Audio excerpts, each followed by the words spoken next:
Welcome to Zim Celebrity TV patinokunzira latest gossip nyaya dzinenge dzichitenderera pasocial media.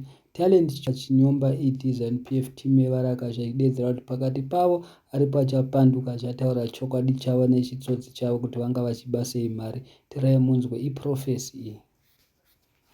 Making money, our families are living large, but the people are suffering. I want to do something right. That turnaround is going to cause a lot of turmoil within the people that have worked together today. This is one of the things I wanted to talk about.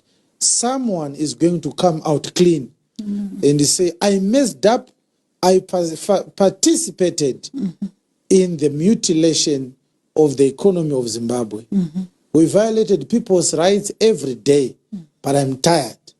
If I'm going to be killed, I have to say the truth at least before I die.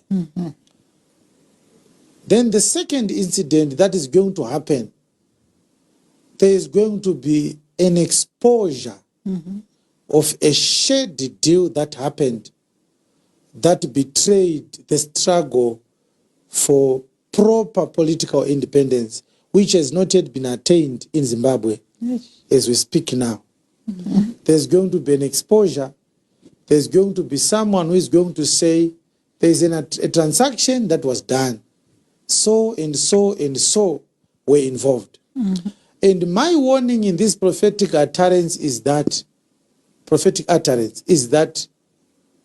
opposition figures are going to be fingered in that expose. People that people hoped with or hoped on for political freedom, for a better Zimbabwe, their names are going to be fingered. And some people are going to be in denial to their graves. They are going to say they are framing him, they are framing her. But it will be the truth.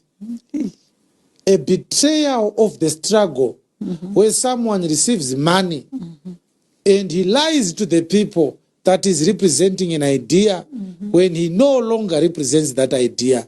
He is now a puppet of the ruling party, but the people are not aware. This is something that happened behind closed doors. It will come out. It will come out. The information will come out gradually, but eventually everything will come out in the open.